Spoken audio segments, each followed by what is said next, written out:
हस्तरेखा शास्त्र। हस्तरेखा शास्त्र में आज हम हाथ देखने की एक ऐसी विद्या आपको बताएंगे जिसमें आप स्वयं का भी अपना हाथ देखकर अपने बारे में आकलन कर सकते हैं। जी हाँ, देखिए मैंने आपके फ्रेम पे जो चल रहा है उस वीडियो पे मैंने एक दिशा और आपकी रेखाएं दर्शाई हैं। आप उसमें देखें, यह रेखाएं आपके हाथ में भी मौजूद होंगी। अब आप समझेंगे कि ये रेखाओं का कार्य क्या है, इनका कैसे हम आकलन कर सकते हैं कि स्वयं के जीवन में हमारे क्या लिखा है या कैसा है। तो सबसे पहले हम बात करते हैं, यदि किसी जातक की जीवन रेखा इस प्रकार से शुक्र पर्वत को घेर रही हो तो ऐसा जातक अपने जीवन में बहुत ही रिस्पॉन्सिबल पर्सन होता है। इसे जिम्मेदारियां दी जाती हैं या इसके द्वारा ली जाती हैं, पर यह अपने जीवन में जिम्मेदारियों से हमेशा घिरा होता है। इनके जीवन में जिम्मेदारियां हमेशा इनके आसपास रहती हैं। इसके बाद दूसरी रेखा हम बात करते हैं जो कि इसी रेखा से जुड़ी हुई होती है और आगे की ओर निकलती है। इसे हम बोलते हैं मस्तिष्क रेखा।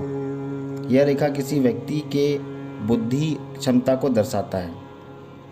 अच्छा, इसके अलावा हम यदि समझते हैं किसी की जीवन रेखा यदि चलते हुए ऊपर की ओर मस्तिष्क रेखा से या जीवन रेखा से इस प्रकार ऊपर आती है और गुरु की रेखा गुरु के पर्वत पर जाकर पहुंचती है, ऐसा व्यक्ति बिल्कुल अपने जीवन में जिम्मेदारी के साथ साथ वह ज्ञानी भी होगा। उसे तरह तरह चीज़ों की ज्ञान होगा, वह हर चीज़ हर बारे में जानेगा।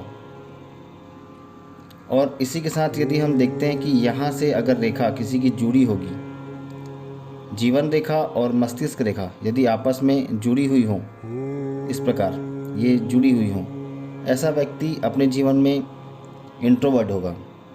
इसे अपने जीवन में किसी और की दखलंदाजी इन्वॉल्वेशन पसंद नहीं आएगा।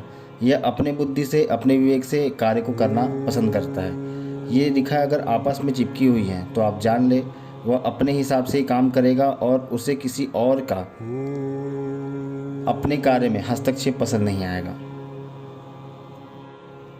अब हम आगे बात करते हैं हृदय रेखा के बारे में। यह होती है आपकी हृदय रेखा।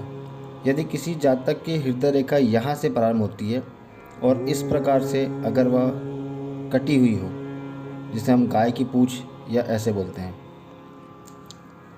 यह व्यक्ति अगर जिस भी व्यक्ति या जातक के हाथ में ऐसी कटी हुई रेखा हो, वो बहुत ही अच्छे स्वभाव का, अच्छे हृदय का और अच्छे सात्विक सोच का व्यक्ति होगा। वह अपने जीवन में तरक्की करेगा पर अपने उसूलों पर। और ऐसे चलते हुए यदि यह रेखा गाढ़ी रेखा इस प्रकार आ करके दो भागों में विभक्त हो जाती है, बट जाती है। ध्यान से सुनिएगा, अगर हृदय रेखा इस प्रकार चलते हुए आकर के अंत में इस प्रकार से विभक्त हो जाती है, किन्हीं किन्हीं में रेखा में देखा गया है कि यह 3 भागों में विभक्त होती है। यदि यह रेखा 2 भागों में विभक्त हुई है तो ये मान के चले कि इनके ऊपर नारायण विष्णु जी की असीम कृपा होती है, इनके ऊपर उनका आशीर्वाद होता है। और यदि यह रेखा 3 भागों में कटी हो तो इनके ऊपर शिव जी की आशीर्वाद होती है। ऐसा व्यक्ति शिव जी के आशीर्वाद प्राप्त व्यक्ति होता है। अब आप देखिए, अपने हथेली में अगर इस प्रकार की रेखाएं मौजूद हैं तो आपको फल इस प्रकार मिलेगा। इसके बाद हम आते हैं जीवन के लक लाइन पर। लक लाइन प्रातः आप देखेंगे प्रायः लक लाइन प्रायः केतु से प्रारंभ होता है, इस जगह से स्टार्ट होता है और इस प्रकार से वह आते हुए आपके जीवन रेखा पर पहुंचता है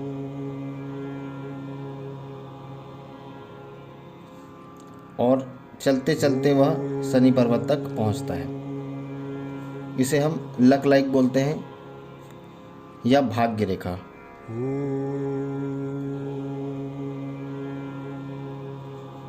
अब भाग्य रेखा यदि इस प्रकार से ट्रायंगल बना के निकला हो या पूंछ बना के निकला हो, उसका अलग अलग प्रभाव होता है। किन्हीं किन्हीं रेखा में मछली का साइन बना के निकलता है, हम आगे उसके बारे में जानेंगे। यह जो भाग्य रेखा है, यह जब मस्तिष्क रेखा में आपस में क्रॉस करती है तो यह वह समय होता है किसी व्यक्ति के जीवन का, यह 31वां वर्ष होता है। इस पॉइंट को हम 31 वर्ष से करते हैं, तुलना करते हैं। और अगर यह जो पॉइंट है यह 53वां वर्ष होता है,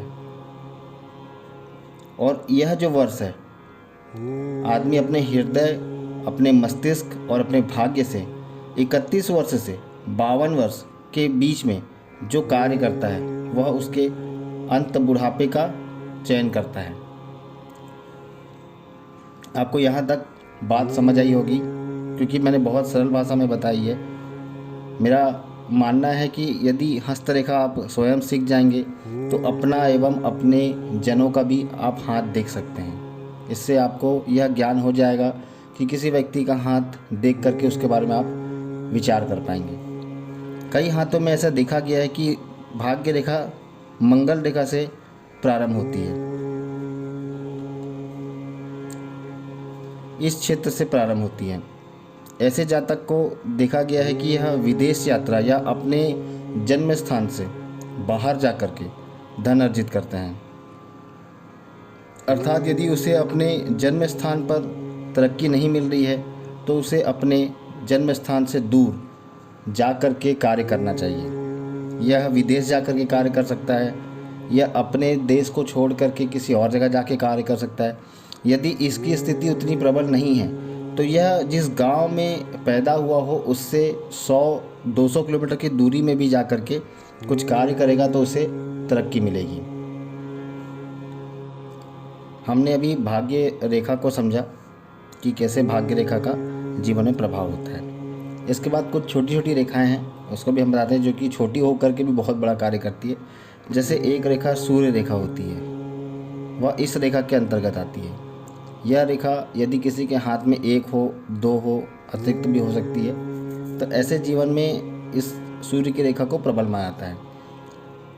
परंतु ध्यान रखने वाली बात है कि कोई भी रेखा इस रेखा को काटती हो या इसको विच्छेद करती हो तो यह रेखा का जो प्रभाव है, असर है, वो ख़त्म कर देता है। उसके प्रभाव नेगेटिव आने शुरू होते हैं।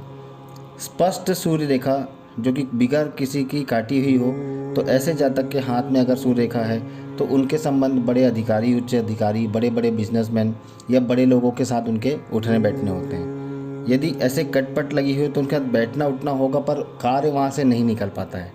यह रेखा सूर्य रेखा की अंतर्गत आती है। इसके बाद हम आते हैं बुध की रेखा।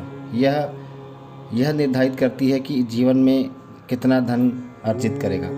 आप देखे होंगे अपने हाथ पे, आप भी देखें कि बुध रेखा पर यदि इस प्रकार के 3-4 लाइनें हैं, अर्थात आपके जीवन में आय का स्रोत भी उतना ही होगा। आप देखेंगे कि अगर स्पष्ट एक रेखा है तो व्यक्ति का एक स्थान से निश्चित आवक होगा। यदि इस प्रकार के 3-4 रेखाएं आपस में हैं बुध पर्वत पर, तो व्यक्ति के आय के बहुत सारे साधन होंगे, वह अलग अलग दिशा से आय को अर्जित करेगा। ये हमने एक बहुत छोटे से तरीके से समझाया। बस आप एक चीज़ समझिएगा, किसी भी रेखा में यदि कट या काट है, इस प्रकार से आपस कट रही है, तो यह रेखा आपके, यह क्रॉस या इस प्रकार की जो रेखा कटी हुई है, यह आपके भाग्य को भी कहीं ना कहीं परेशानी देता है। किसी भी रेखा में कट होना, क्रॉस होना, यह अच्छा नहीं माना जाता है। अगर आपके हाथ में भी इस प्रकार की रेखाएं हैं तो आप देखिएगा कि आपके जीवन में रुकावटें किस वजह से आ रही है और उसका क्या निवारण होगा। इसका आप अपने आसपास के जानकार लोगों से, जो इसके बारे में अच्छा जानते हों, या आप हो सके तो हमसे भी इसके बारे में पूछ सकते हैं। मैं चाहूँगा कि आपको इसका जवाब इसी माध्यम से, वीडियो के माध्यम से दूँ और आप अपना हाथ स्वयं देखें। अगले वीडियो में और भी जानकारी के साथ आएंगे। तब तक के लिए राधे राधे।